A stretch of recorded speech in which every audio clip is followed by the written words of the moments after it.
the reason it worked so well was because it was so unexpected.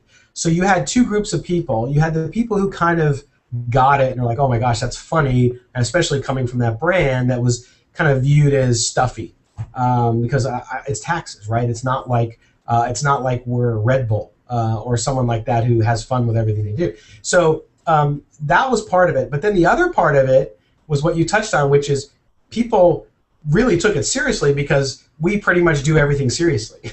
So the fact that we were kind of having this spoof and that it was so convincing because of our partners at an agency in St. Louis called Elasticity, and Aaron Perlett there, who's a brilliant guy, they helped us bring that together. And because it was done in such a straight way, that helped. And as you know, Ben, better than anybody, Americans and straight humor don't always go together. And so it's great to see. I mean, we had a congressman's press secretary almost fired over it because they got the joke and they forwarded it to committee in Washington for actual review by Congress, which was all just ceremonial. There was nothing serious about it.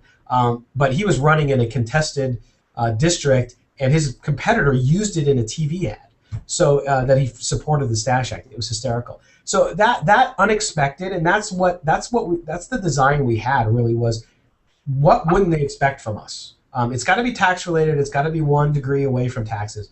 But what can we do that would surprise them? And oh, by the way, with the younger client, 18 to 34-year-old, we had even less relevance. And so knowing how they share content, how they appreciate self-deprecating humor, that really all boiled together into what was the perfect concoction to really relaunch our social strategy and to engage with folks that hadn't been engaging with us ever or for years. Shortly after we had completed the whole Stache Act campaign, I spoke in front of a group at the graduate school at New York University, or the City University of New York, excuse me. And it was a financial services conference. So all my brethren and sisters from the financial services market were there, and I got up to present it, and I presented it, and they all had a good time. And at the end of it, the first question was, well, this is great. I thought it was hysterical, and you guys did an amazing job, great results. But for those of us who don't have big budgets, what would you suggest? And I said, well, my budget was $150,000. It wasn't much at all. And everyone, there was like it was almost out of a movie. Everyone was like, oh, whoa, $150,000. And I was talking to brands much larger than ours who probably have a larger budget than I do.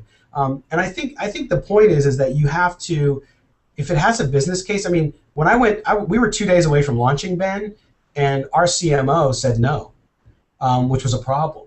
But I had built a business case that mapped back to my strategy and mapped back to the business strategy. So it was hard to argue it. And then it just became an issue of trust.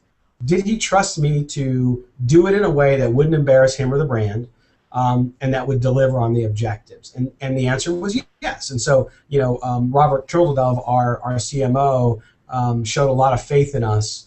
And I think we made him look better by doing it, especially the first team meeting we had after we launched it. Robert actually wore a fake mustache. So he was in on it and he embraced it. And again, it gets back to making the business case and having real business reasons to do what you want to do.